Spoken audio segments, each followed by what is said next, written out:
Salut à tous, c'est Adrien, ravi de vous retrouver pour un nouvel épisode du Dunk Hebdo NBA Podcast, un nouveau post-mortem aujourd'hui. On les enchaîne en ce moment, on avait pris un peu de retard alors pour différentes raisons, des raisons d'organisation notamment, on en a déjà parlé, mais parfois il y a aussi certains post-mortem qui nous posent question, on ne sait pas trop dans quelle direction on se dirige. Réponse donc dans le podcast du jour pour m'accompagner, c'est Ben évidemment. Comment ça va Ben? Alors tu le sais déjà, Adrien, bonjour tout le monde, ça va moyennement, hein, je suis pris d'allergie, donc je vais utiliser la fonction mute, silence, de nombreuses fois dans ce podcast. Donc là, il y aura une grosse différence d'expérience entre ceux qui l'écouteront et ceux qui le verront sur YouTube, parce que ceux qui le verront sur YouTube, je pense, auront une autre expérience que les autres, mais sinon ça va très bien.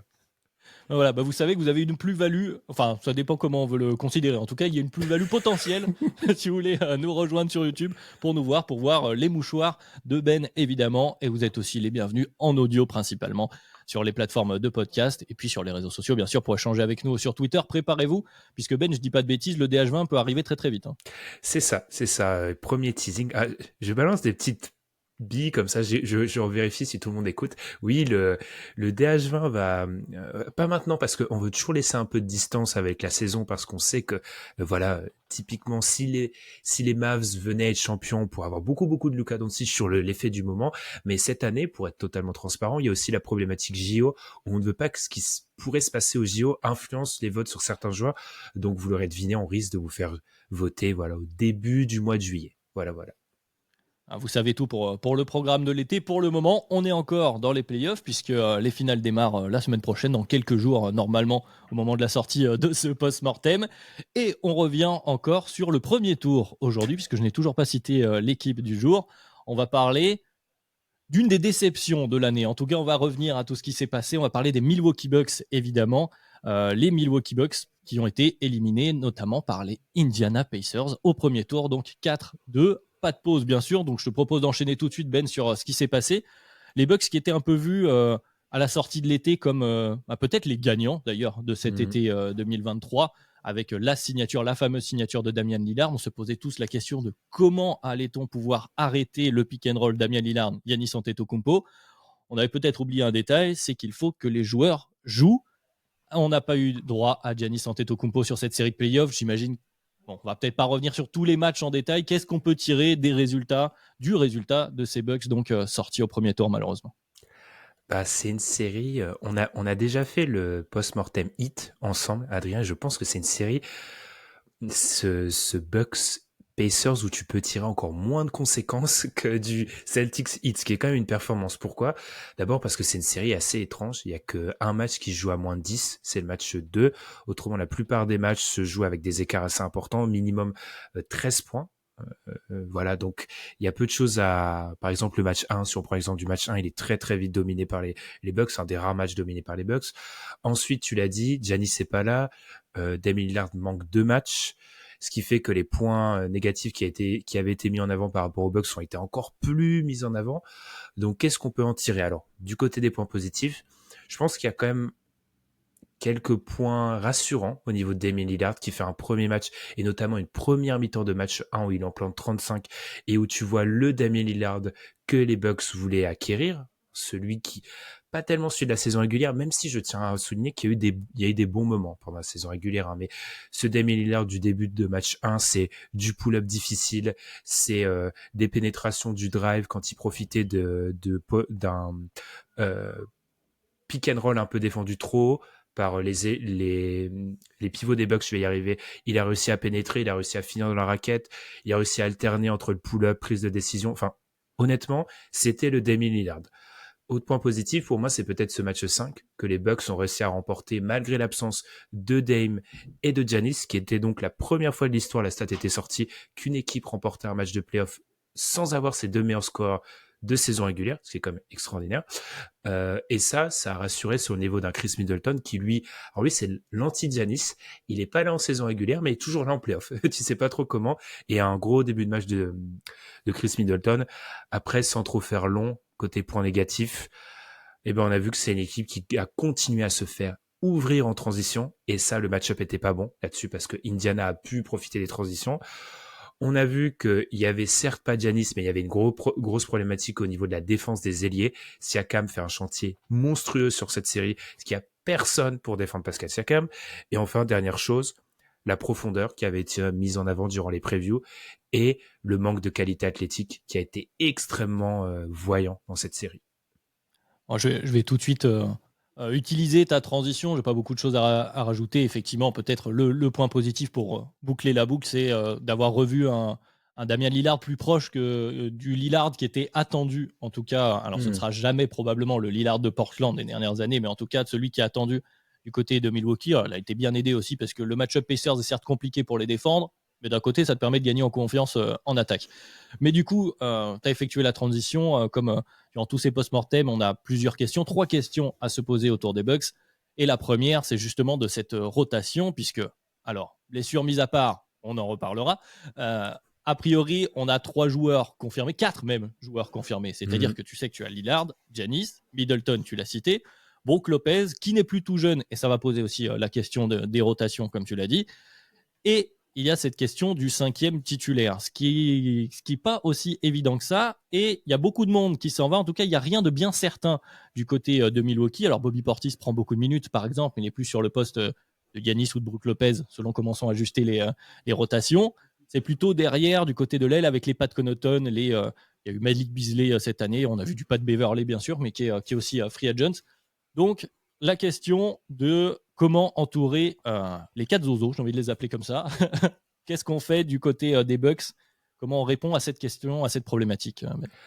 Bah, tu l'as dit, c'est une problématique majeure et c'est déjà une problématique qui s'est posée en début de saison où durant le training camp, il y avait la question du 5e titulaire. Malik Beasley a émergé, mais Malik Beasley est free agent, comme Pat Beverley, comme Jay Crowder. Il s'agirait de rappeler aussi... Unrestricted, les 3 en plus. Unrestricted. Et rappelons qu'on va le faire pendant le podcast. Financièrement, les Bucks ne sont pas dans une situation très très bonne, parce que globalement, il est plus que probable que ça soit une équipe de la Second Apron. Bon, vous commencez, si vous écoutez nos post-mortem, vous commencez à le savoir, être à ce stade-là de la taxe, c'est extrêmement restrictif. Donc, les Bucks ont très peu de marge de manœuvre pour s'améliorer.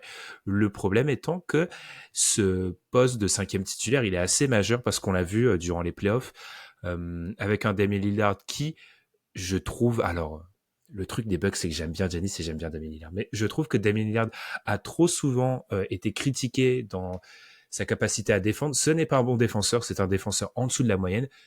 On est d'accord là-dessus, mais la chute dans qualité de la défense des Bucks ne s'expliquait pas uniquement par la présence de Damian Lillard. En fait, voilà, c'était un récit qui était un peu trop simpliste. Le fait est qu'ils ont besoin que le joueur à côté de Damian Lillard pour compléter ce backcourt doit être le défenseur du point of attack et ne peut pas être un attaquant trop pénalisant parce que tout Giannis qu'il est, tu peux pas avoir 2 non-shooters dans ton 5 en 2024. Ça semble un petit peu difficile. Donc, ils ont cette réponse, ils ont cette question à laquelle ils doivent trouver une réponse et c'est assez compliqué. Parce que même à l'intérieur de l'effectif actuellement, Pat Connaughton, moi je trouve que c'est un joueur qui régresse énormément et je pense qu'on va en parler en fin d'émission, pourrait être mis dans des trades.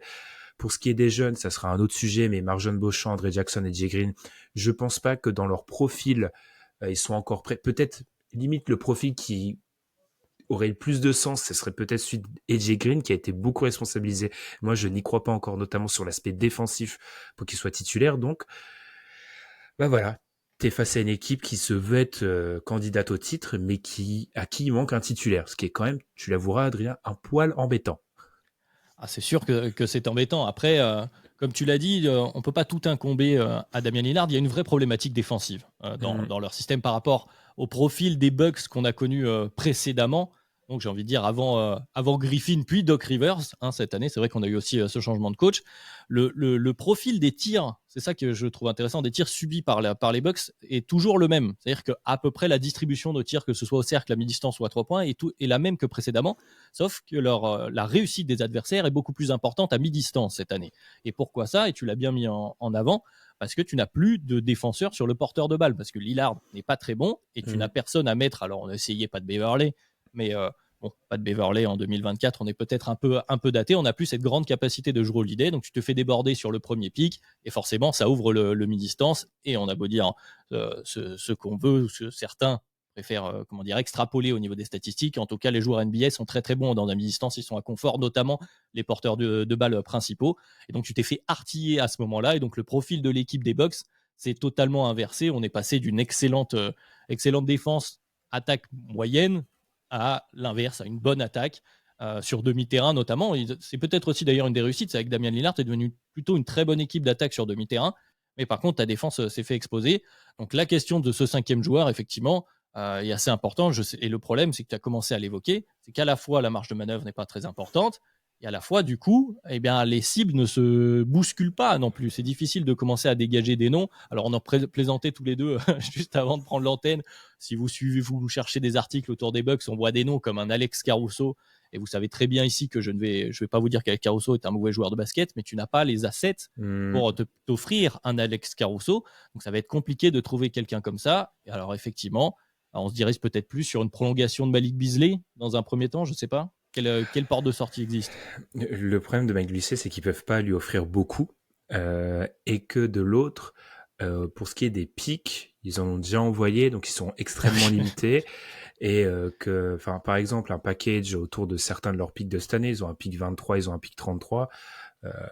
Ils se poseraient en fait la question, et c'est une question qui se pose toujours dans ce genre de cas, c'est que potentiellement, si tu fais un trade pour ton 5e titulaire, c'est peut-être le dernier trade que tu peux faire pour cette équipe-là dans cette forme-là. Ce que je veux dire par là, c'est que tu n'aurais aucune autre alternative après.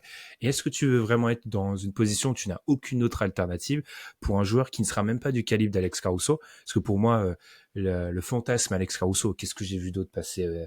J'ai vu Dorian Finney-Smith passer. Alors déjà, pour moi, c'est pas une réponse à leur problématique tellement de point of attack, même s'il y a des besoins à l'aile dont à propos desquels on reviendra plus tard, mais qui peuvent, selon moi, être solutionnés par ce qui est déjà dans l'effectif, ce qui n'est pas le cas du problème du point of attack. Mais moi, je pense que c'est une solution qu'ils vont essayer de trouver, soit à la draft, soit en développement de jeunes joueurs. Ils n'ont pas assez de marge, ou avec on rappelle que c'est Doc Rivers, le coach, donc soit avec un vétéran au minimum. Ils ont pas assez de marge de manœuvre, et moi, je ne vois même pas qui est vraiment disponible dans la ligue pour eux. Enfin, quand je vois c'est Bleacher Report qui a sorti un article où il y avait un espèce de trade autour de Moses Moody et Gary Payton. Est-ce que Gary Payton est titulaire d'une équipe qui veut jouer une finale de NBA, tout simplement? Je suis pas sûr. Peut-être que les supporters des Raptors te répondraient oui en 5e titulaire éventuellement, mais c'est vrai qu'on est un peu short. Et en plus, comme tu l'as dit, c'est allé assez vite. Mais il y a cette problématique principale, mais puis il y a celle de la profondeur de cette rotation des Bucks. Et notamment, je le citais tout à l'heure, le 4e larron du Big Four, on va l'appeler comme ça, des Bucks, qui est Brook Lopez. Et Brook Lopez, on a commencé à le voir aussi cette année que ça devient au fur et à mesure, malgré une très forte résistance et une adaptation quand même au fur et à mesure de l'évolution du jeu en NBA de Brook Lopez qu'il faut saluer. Bon, ça devient de plus en plus compliqué. Tu ne peux pas jouer 48 minutes de Brook Lopez pour défendre ton pick and roll. Donc, tu as aussi besoin d'un autre pivot là-dedans. Et effectivement, si tu dois sacrifier toute ta marge de manœuvre pour un 5e titulaire, là, vraiment, la rotation derrière, elle devient vite très, très courte, quoi. Effectivement, Brook Lopez reste un très bon protecteur de cercle, selon moi. Le problème, c'est qu'il devient trop unidimensionnel. C'est-à-dire que les Bucks sont un gros problème. J'en avais parlé, je l'avais mentionné de manière assez courte dans le post-mortem Knicks. Regardez les matchs des Knicks et de Jalen Brunson en particulier contre les Bucks cette année. Le drop de Brook Lopez s'est fait assassiner tout le long de... On revient en mi-distance de tout à l'heure. Exactement, c'est une preuve du mi-distance où Lopez, alors c'est aussi la conséquence du coaching d'Adrian Griffin qui au niveau du drop soit a demandé à certains moments à Lopez d'aller très très haut et du coup Lopez se faisait prendre parce que sur les premiers pas et sur la vivacité il se faisait avoir, soit on lui demandait d'aller trop bas, de reculer trop et en fait il se faisait ouvrir sur mi-distance, bref. Mais en tout cas, ce qui est sûr c'est qu'il manque de cette rotation intérieure et c'est pas un hasard quand on regarde les mock drafts. Alors encore une fois, mais à culpa, moi je ne suis absolument rien de la draft. On voit souvent des profils d'intérieur en fait. Et je pense que ça c'est aussi un espèce de... Les gens vont être matrixés par Derek Lively cette année. Je pense que tout le monde va croire que tu peux trouver ton Derek Lively à la draft. Bref, c'est pas tellement une question de profil, c'est plus une question de philosophie en te disant, de toute façon, un rim runner protecteur de cercle, un mec de 20 ans, ça peut suffire. Non, ça ne suffira probablement pas. Mais du coup, c'est l'idée, je pense, des mock drafts qu'on peut voir ou la fanbase des Bucks qui pense que ce pick 23 peut être investi pour trouver un jeune intérieur. Parce qu'il faut un intérieur derrière Brook Lopez et Il faut un intérieur même un peu plus à moyen terme pour cette équipe, parce que peut-être que je te fais une transition là, mais il y a une question avec cette équipe de moyen terme qui se pose de plus en plus. Mais tu me fais totalement la question et tu as parlé de jeunes intérieurs en plus. Donc on est totalement dans le terme. Tu as cité leurs noms, hein, les jeunes joueurs des Bucks. Ils se comptent, j'allais dire, sur le doigt d'une main, mais à peine. Donc c'est Marjon Beauchamp, André Jackson et A.J. Green. Ce qui fait trois jeunes joueurs qui sont plus en plus, pour le moment en tout cas, dans les profils, des pièces de complément que des joueurs majeurs, en tout cas à l'heure actuelle, avec leur niveau actuel. Et on a besoin de ça. C'est-à-dire que l'année prochaine, les Bucks sont potentiellement, en tout cas si on prend les contrats garantis, la plus vieille équipe de la ligue. Pas loin, ça se joue un petit peu avec les Lakers selon les critères qu'on veut mettre à ce niveau-là. Mais on est sur une équipe très vieillissante. Et j'ajoute à cette question, pour te laisser développer autour, c'est qu'il y a besoin de jeunesse, mais aussi de force physique finalement, parce qu'on le voit encore là dans les playoffs cette année, c'était déjà le cas l'année d'avant. On a besoin, les équipes qui vont le plus loin sont des équipes qui dominent aussi physiquement leurs adversaires, ce qui était une des forces d'ailleurs des Bucks champions, qui ont bousculé vraiment leurs adversaires, qui étaient vraiment, à chaque poste, tu avais des joueurs, on reparle de l'absence maintenant de Jrue Holiday, hein, mais qui du coup du côté fait le bonheur des Celtics. De ce côté-là, en vieillissant, en ayant ajouté un Lillard, et puis on reviendra sur ces histoires de blessures avec Lillard, Middleton et Giannis, bien entendu. Voilà, on a un déficit au niveau de l'âge et au niveau du physique aussi à combler. Effectivement, bravo Adrien pour avoir réussi à gagner du temps alors que j'étais en train de me moucher. Effectivement, quel talent, extraordinaire. Alors moi, tu vois, par rapport à ça, je pense qu'il faut remonter un peu plus loin, pas seulement à cette saison, et un peu parler de Mike Budenholzer, parce que maintenant que les Bucks ont été éliminés au premier tour, hein, moi là où j'ai des allergies visiblement au pollen, les Bucks semblent avoir une allergie au final de conf depuis qu'ils ont gagné leur titre, passons, mais en fait, là où Mike Budenholzer est beaucoup mis en avant dernièrement, je pense qu'il faut aussi mettre en avant le fait que on paye actuellement la stratégie de Mike Budenholzer qui a été de ne pas responsabiliser des jeunes joueurs. Alors, on me répondra première chose ils ont eu pratiquement pas de premier tour de draft sur la séquence Budenholzer récente. Je suis d'accord. Cependant, tu peux responsabiliser des joueurs qui ne sont pas des premiers tours de draft ou des jeunes joueurs. J'ai fait une petite recherche statistique, Adrien. C'est pour ça que je vous ai dit cet après-midi, j'ai trouvé un truc de ouf sur StatEd. Du coup, j'ai cherché depuis la saison 2019-2020. On va dire que c'est la saison de l'explosion des Bucks, même un peu avant. 2019-2020, 5 dernières saisons.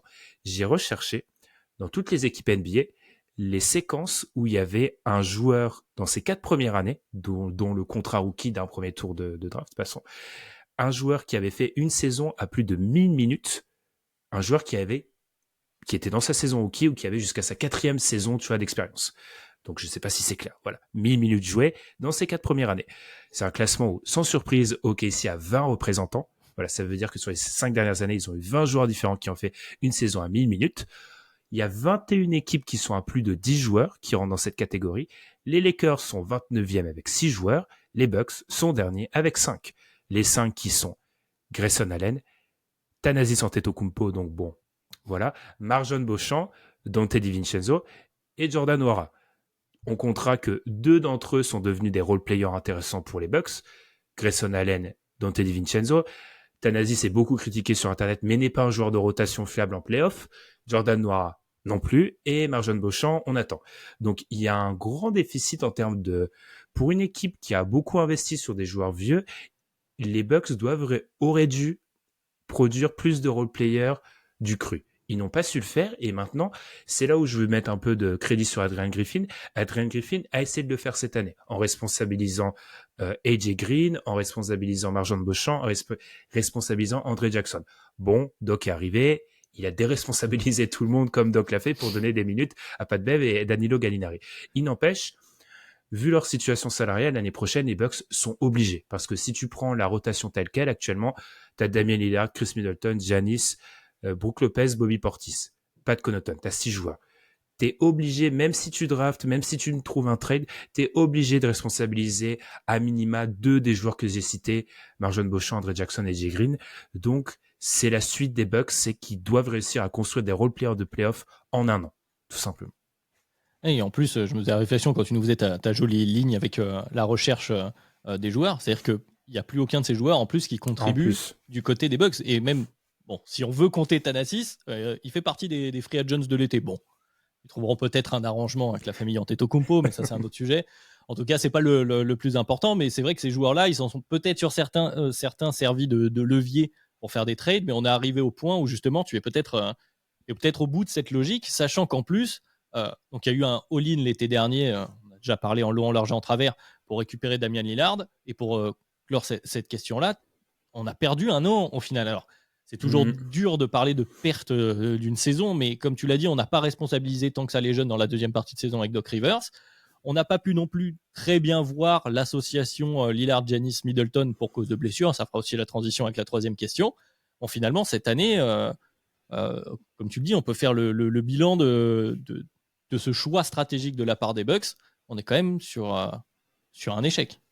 Ah, mais complètement, on est sur un échec, surtout que c'est une équipe, on savait au moment du trade de Dame Lillard, je rappelle encore une fois, il faut aussi, si on revient un peu en arrière, je malmène la trame, il faut rappeler quand même que Dame arrive pendant le training camp et que du coup ça pose certains problèmes en fait, que l'équipe a pas eu le temps pour bien travailler l'association Dame, Giannis, etc. Mais en tout cas, je suis d'accord avec toi, c'est un an de perdu pour un projet qui, on le savait dès le départ, n'allait pas durer 5 ans. Enfin, t'as une fenêtre de quoi? T'avais une fenêtre de 2-3 ans.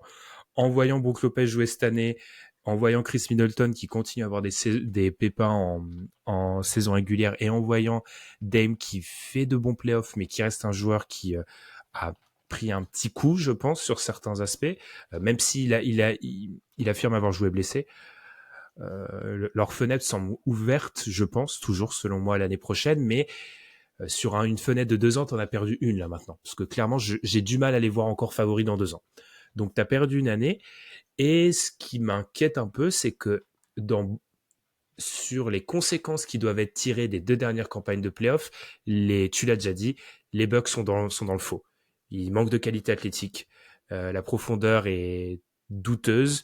Ils ont très peu de cordes à leur arc. Je parle de la défense en drop. Ils doivent apprendre à défendre de manière autre, surtout quand tu vois certains profils d'équipes à l'Est qui pourraient les tuer sur du drop, les équipes qui pourraient jouer. Je pense à Jalen Brunson. Maxi a fait un carton de tête contre eux. Parce que le drop, la fameuse séquence, je crois, de tête, c'était un match où Brook Lopez jouait le drop très très haut. Comment vous dire qu'avec Tyrese Maxey, ça a posé quelques problèmes au niveau pour rester en face de lui. Donc voilà, je me pose des questions sur le côté pas. C'est pas tellement que les Bucks sont anachroniques, c'est plutôt que sur des petits détails, ils sont pas en raccord avec ce qui se fait actuellement.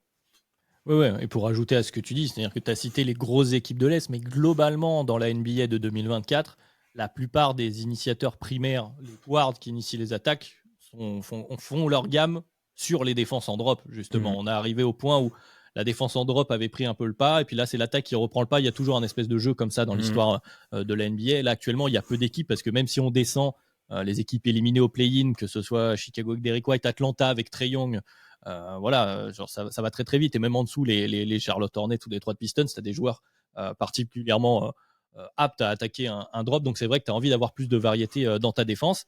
Et l'autre point donc de la fameuse alors complémentarité, c'est pas le mot, mais en tout cas l'habitude de jouer ensemble pour arriver à mettre sur le terrain en même temps Damian Lillard, Chris Middleton, Giannis Antetokounmpo. Alors cette saison, en l'occurrence, pendant la saison régulière, c'est Chris Middleton qui a été le plus absent, qui a joué que 55 matchs. On avait Giannis et Lillard. Les trois ensemble, c'est quand même, bon, 758 minutes, c'est pas énorme ensemble, mais c'est quand même assez représentatif. Ils ont plus 17 de net rating. Donc manifestement, ça fonctionne à peu près ensemble. Sauf que donc, pendant la saison, il manquait Middleton, donc tu n'as pas pu bien répéter tes gammes, notamment l'association Lillard-Middleton. Je pense que c'est surtout là-dessus qu'ils doivent apprendre à gérer les espaces sur le terrain pour ces deux extérieurs, puisque une fois que Giannis est avec eux, ça fonctionne un peu mieux. Et puis ensuite, pendant les playoffs, on l'a dit, Giannis out, et puis tu l'as dit aussi, Lillard qui avait bien commencé, mais Lillard qui n'a même pas fini les playoffs en santé. Donc c'est l'autre question, et je crois que là aussi, on va pouvoir faire un petit historique, parce qu'au niveau des blessures, ça commence à se répéter du côté des Bucks. C'est vrai que c'est pas forcément quelque chose qu'on entend souvent, on pense plus aux Clippers, quand on parle d'équipes où ils ont les stars qui sont absentes de manière répétée dans la post-season. Du côté des Bucks, ça commence à faire beaucoup. Voilà. Je vais souffrir sur cette séquence. Adrien, oui, ça commence à faire beaucoup, parce que si on fait un petit historique rapide, alors oui, cher fan des Bucks, je vais pas citer toutes les blessures, mais cette année, on a donc, tu l'as dit, joué sans Giannis et joué sans Dame Lillard pendant 2 matchs. La saison d'avant, ils ont joué une partie de la série sans Giannis. Alors je sais que dans la légende qu'on essaye de créer autour de cette série du 8. Oui, Jimmy Butler a joué comme Michael Jordan, mais il serait bon de rappeler que Giannis a quand même raté une partie de la série, qu'il était quand même pas à 100% revenant. La saison encore d'avant, la fameuse série qui visiblement n'a pas existé. Hein. Là, je suis de mauvaise foi, j'annonce. Mais le deuxième tour de Giannis contre les Bucks, qui est une série ultra dominante, peut-être une des plus dominantes des 4-5 dernières années de la part d'un joueur individuellement, n'a pas existé. Hein. C'est pour ça que certains se demandent si Giannis est un bon joueur de playoff. Rappelons qu'à ce moment-là, il n'y avait pas Chris Middleton. Donc la deuxième option, c'était Jrue Holiday de Giannis Antetokounmpo. Ensuite, si on remonte encore une année d'avance, c'est l'année du titre. L'année du titre, rappelons que Giannis se blesse en finale de conf et qu'il perd Dante DiVincenzo sur le premier tour des playoffs. L'année encore d'avance, c'est l'année de la bulle. Et l'année de la bulle, on faisait la recherche avant de commencer. Rappelons que sur le match 5 de la série contre le Heat, alors certes, il perdait 3-1, Giannis joue pas le dernier match de la série. Donc, ils ont souvent des blessures au mauvais moment, les Bucks. Ils sont en bonne santé. C'est pour ça que je pense qu'on n'en parle pas comme les Clippers, tu vois. C'est qu'ils sont en bonne santé pendant la saison régulière, mais ils se blessent pendant les playoffs, ce qui est un petit peu problématique. Ouais, ils doivent apprendre à rester en bonne santé et je trouve que moi, c'est vraiment une question de timing et d'être maudit. Parce que là où les Clippers, je me répète, hein, mais là où les Clippers, tu te dis, bon, ils sont blessés toute la saison, Giannis, il est jamais blessé. Enfin, Giannis, il se blesse vraiment en playoff ces dernières années. C'est vraiment, il y a un côté frustration pour les Bucks et moi, l'adorateur de Giannis, de voir que tu peux pas voir ce joueur-là en playoff parce qu'il se blesse au mauvais moment. Donc, ils ont besoin de rester en bonne santé. Après, tu l'as dit, ils sont vieux. Donc, ça devient de plus en plus difficile. C'est un paramètre à prendre en compte. Je pense que tu as fait le tour, je vais pas rajouter grand-chose, mais quand même juste sur cette question de malédiction de la blessure, c'est vrai que c'est un sujet qui revient.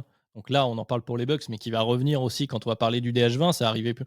Ouais, il y a encore cette saison, on a encore perdu Zion, notamment dans les play-ins. Je pense bien sûr à Zion. Bon, il y a toujours le cas des Clippers, bien entendu. Il va falloir commencer à se poser la question des malédictions. Ou est-ce que c'est pas non plus, je vais essayer de le tourner dans l'autre sens plutôt d'un côté positif, est-ce que c'est pas une qualité qu'ont certains joueurs par rapport à d'autres de justement répondre présent malgré parfois des petites blessures. Tu vois, par exemple, on a un Luka qui a été blessé pendant ses playoffs. Après, la gravité d'une blessure peut aussi changer. Des fois, on peut tout simplement pas jouer. Hein. On peut pas non plus imputer à ces joueurs-là de ne pas jouer sur une grosse blessure. Mais voilà, c'est peut-être une qualité qu'il faut avoir d'être présent régulièrement et de pas, du coup, c'est un mot un peu fort, mais j'allais dire jeter par la fenêtre des potentielles campagnes gagnables parce que finalement, quand on fait le bilan de ce qui est en train de se passer là dans les playoffs avec les Celtics, qui n'ont rien enlevé, les Celtics qui arrivent en plus au bout, avec un blessé d'ailleurs, un blessé majeur, Kristaps Porzingis, mais globalement, ces Bucks au complet, malgré les limites qu'on a citées jusque-là, bon, c'est Finale pas de dit qu'ils conf. soient...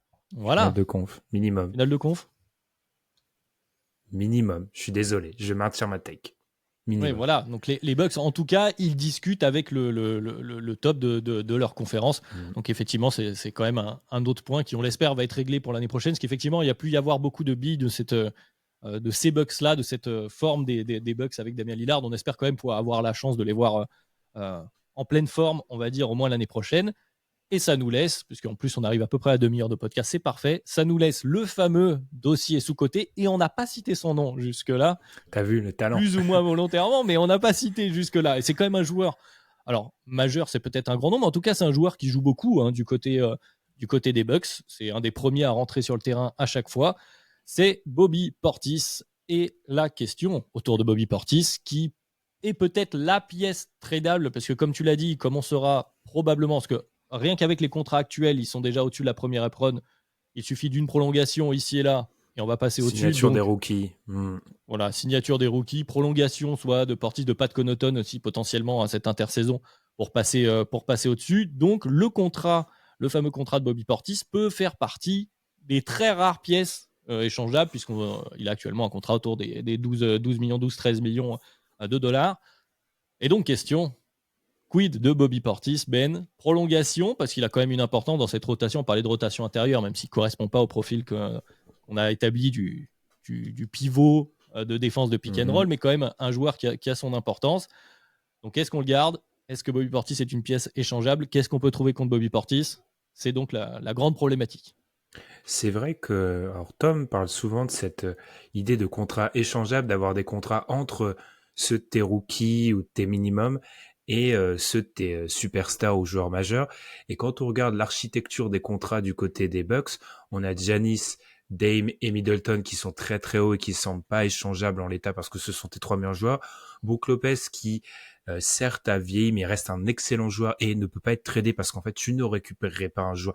Déjà je pense pas qu'il ait un marché très important quand on regarde la, la cuvée de free agent au poste de pivot et en plus il est vieillissant.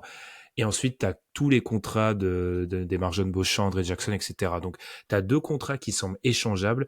C'est Bobby Portis et Pat Connaughton. Rappelons qu'à la deadline, il y a eu beaucoup de bruit autour de Bobby Portis. Et moi, je vous avoue que je suis assez sensible à quand il y a des bruits en février, que le mec est encore sous contrat en juin, dans la même équipe. Bon, je pense que tu peux déjà préparer le Airbnb peut-être pour certaines autres villes. Donc, tu as d'un côté Bobby Portis, de l'autre Pat Connaughton. Alors, bien évidemment, c'est pas un package qui fait rêver. Si tu arrives à accrocher un tour de draft que tu peux encore échanger, peut-être que tu peux obtenir ton porteur de balle qui sera un joueur, bien évidemment, qui sera sur le banc d'une autre équipe NBA, hein, parce que tu vas pas avec ce package-là, tu peux pas obtenir Caruso, par exemple. Calmez-vous, chers fans des Bucks, mais voilà, je pense que c'est une de tes seules options, parce que Bobby Portis, c'est un candidat peut-être à une prolongation, mais moi, personnellement, je n'y crois pas actuellement. Je trouve que euh, les Bucks ont une chance, c'est que dans l'architecture de leur équipe, si ça se passe mal, il peut être en 2024-2025 dans une situation où ils ont pratiquement que les contrats de leurs superstars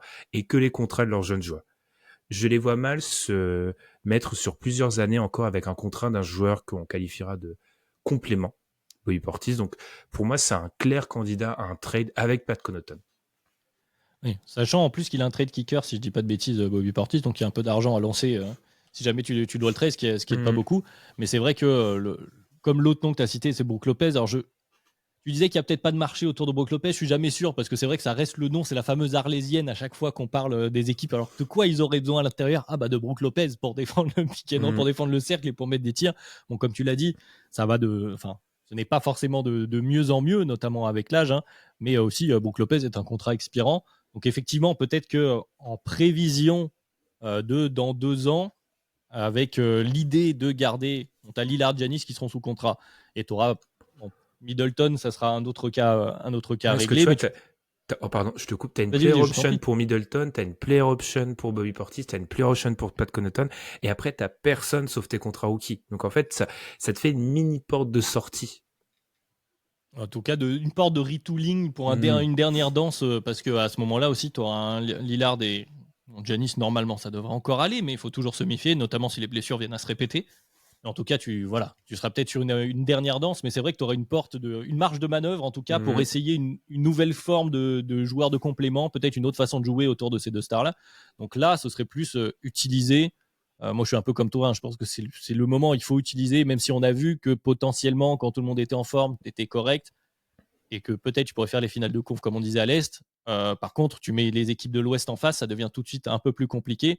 Et Portis ne fit pas nécessairement avec la, entre guillemets, nouvelle manière de jouer des Bucks. Je trouve que Bobby Portis, c'est pas vraiment le profil le plus intéressant. Peut-être que tu pourrais essayer de t'en sortir avec des joueurs, voilà, avec des profils qui correspondraient plus à ce que tu veux, même si c'est des joueurs de moins haut calibre. Alors Bobby Portis, c'est pas très très haut non plus. Tu as dit c'est un joueur de compliment, mais c'est quand même un joueur assez solide en NBA. Donc voilà. Il fait un gros match 5 dans la série. S'il gagne le match 5, c'est grâce à lui, mais tu le connais, tu as travaillé Bobby Portis.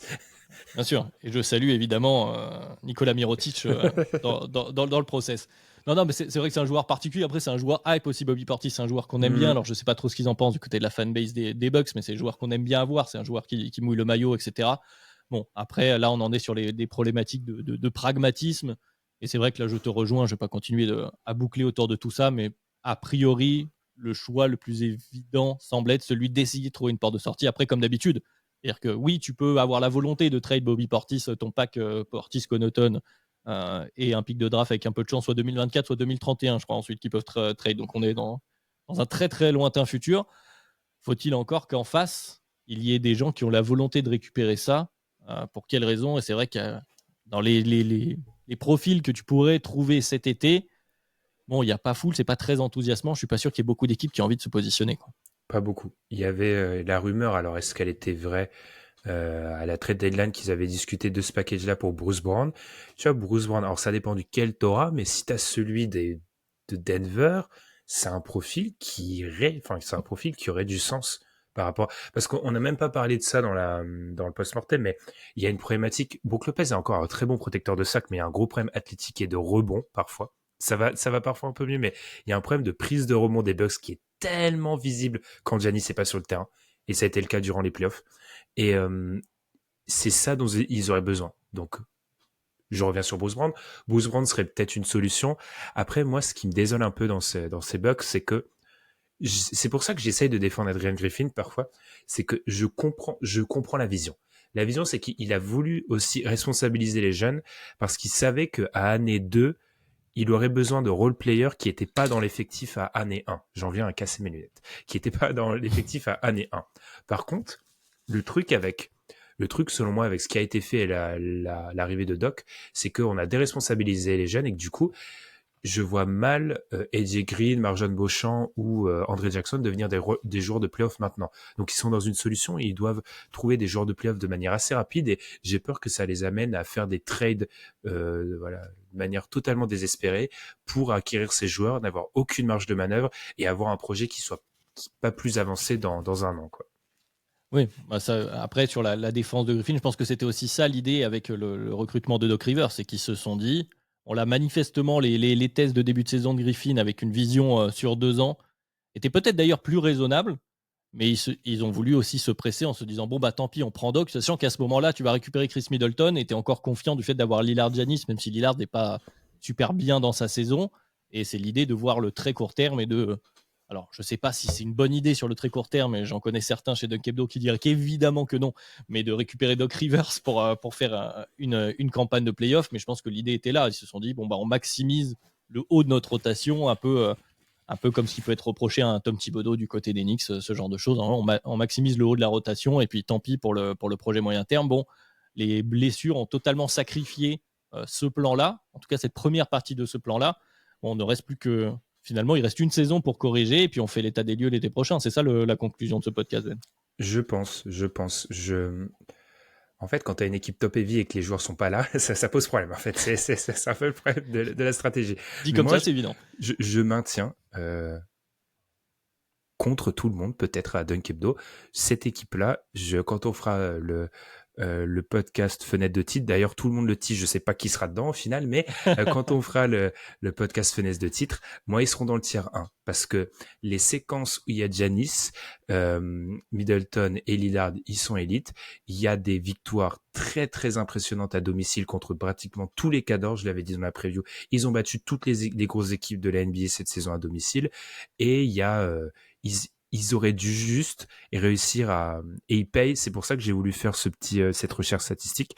Ils payent ce qu'ils n'ont pas fait les autres années. C'est pour ça que moi, tous les articles qui critiquent le trade Lillard, pour moi, manquent la vraie cible. La vraie cible, c'est l'échec en termes de développement de role-player ces dernières années. Parce que si tu développes ne serait-ce que 2 role-players ces dernières années, tu continues cette année et on n'aborde pas l'intersaison de la même manière. Donc, on fera le bilan dans un an, mais pour moi, le bilan dans un an continuera à regarder dans le rétroviseur, à dire qu'est-ce qu'on a fait depuis la draft de Giannis, pourquoi les Bucks n'ont pas développé un role player qui est resté plus de 3-4 ans depuis la draft de Giannis. Ça aurait fait une excellente conclusion, mais je ne peux pas m'empêcher d'en rajouter une sur la critique du trade de Lillard, parce que c'est toujours facile à année plus 1 après un échec. Et en plus, il y a plusieurs raisons qui peuvent être expliquées. On n'a pas parlé du hors-terrain autour de Lillard, mais ça fait partie des raisons évoquées. Lui, il en a beaucoup parlé quand même, cette année. Non, mais on n'en a pas parlé dans le post-mortem. Ouais. Mais oui, on en a beaucoup parlé cette année, mais ça fait aussi partie des raisons potentielles de cet échec. En tout cas, sur cette année 1, il faut encore se méfier de ce qui va se passer dans l'année 2. Et surtout, au moment du trade, c'est toujours pareil. Au moment du trade, est-ce que ça semblait être une bonne idée? Est-ce qu'il fallait faire le trade? La réponse est oui. Là, tout le monde fait ce trade. On commençait à arriver en bout de course de cette version des Bucks avec Jrue Holiday en plus dans cette idée. Ils ont voulu amorcer une espèce de transition en gardant le cœur autour de Giannis. Enfin bref, ce trade, c'est évident, 100%, tous les jours, tu le refais. Donc bon, malheureusement, cette saison-là, c'est un échec. On peut leur souhaiter que la saison prochaine, justement, ça se passe un petit peu mieux. Je sais pas si du coup tu veux rajouter quelque chose. Non, juste. Ah si, juste parce que du coup il a fait de bons playoffs à New York. J'ai tapé sur le front office des Bucks et sur Bud, mais il faut pas ramener des morts Dante DiVincenzo, parce que rappelons quand même que DiVincenzo, avant de réexploser du côté des Knicks, il a eu un semi-échec aux Warriors, semi-échec aux Kings. Donc, c'est quand tu critiques la politique de role-player, faut pas dire regardez ce role-player-là qui il y a 5 ans, on n'a pas réussi à le développer, il est parti. Mais je suis assez d'accord avec toi. Le trade doit être fait, continue à être fait, et pour moi, le problème le trade n'est pas le cœur du problème. Donc voilà. Chers fans des Bucks, gardons espoir.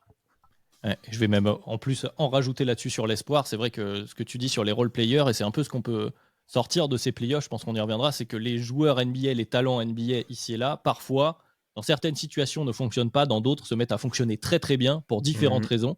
Et on peut aussi penser peut-être que là, dans les cibles qui seront prises du côté des Bucks, peut-être qu'il y a certains joueurs qui pourront se révéler à un moment donné à la place, par exemple, d'un Bobby Portis ou de choses comme ça. Donc voilà, c'est l'objectif de l'intersaison du côté des Bucks, essayer de trouver quelque chose, parce que si on est sur un statu quo, c'est quand même, ce sera peut-être un peu limite, ça dépendra très fortement des productions Lillard-Giannis, on va dire ça comme ça. Il faudrait faire quelques ajustements, mais quand même, a priori, voilà, on pourra compter sur les Bucks, on refera les Bucks en preview de post-season l'année prochaine, on est d'accord? Alors là, si on les fait pas, moi j'arrête. J'arrête. Voilà, c'est dit, le rendez-vous est pris. On est déjà sur bien 40 minutes de podcast, le post-mortem, alors qu'on pensait ne pas dire grand-chose finalement autour de ces Bucks, tu vois. Ben, même s'il y a quelques redites par rapport au preview, parce qu'effectivement, on n'a pas pu tirer de grandes leçons, un peu à la manière du 8, on en parlait tous les deux, de cette campagne de playoff. Mais voilà, les Bucks sont toujours là dans le paysage. Fans des Bucks, on espère quand même que vous allez passer un bel été, reposez-vous, puisque voilà, cette fois-ci, c'est un échec. L'année prochaine, ce sera peut-être mieux. Pour ceux et celles qui nous ont suivis, merci une nouvelle fois de nous avoir écoutés pendant 40 bonnes minutes pour ce post-mortem. Comme je le disais dans l'intro, vous êtes toujours les bienvenus sur les plateformes de podcast, sur Spotify, Podcast Addict, les Apple Podcasts, sur YouTube bien sûr, donc pour voir Ben qui s'est mouché pendant ce podcast ou pour me voir mon regard suivre une mouche qui est rentrée dans ma chambre à ce moment-là. Elle est toujours là, je vous le rassure. Et puis, vous êtes évidemment les bienvenus. On se retrouve très très vite pour un post-mortem, un podcast. Je sais pas Ben, on se retrouve pourquoi un post-mortem et probablement ni avec toi ni avec moi. Voilà. Parfait. Donc à très vite. Merci beaucoup. Salut.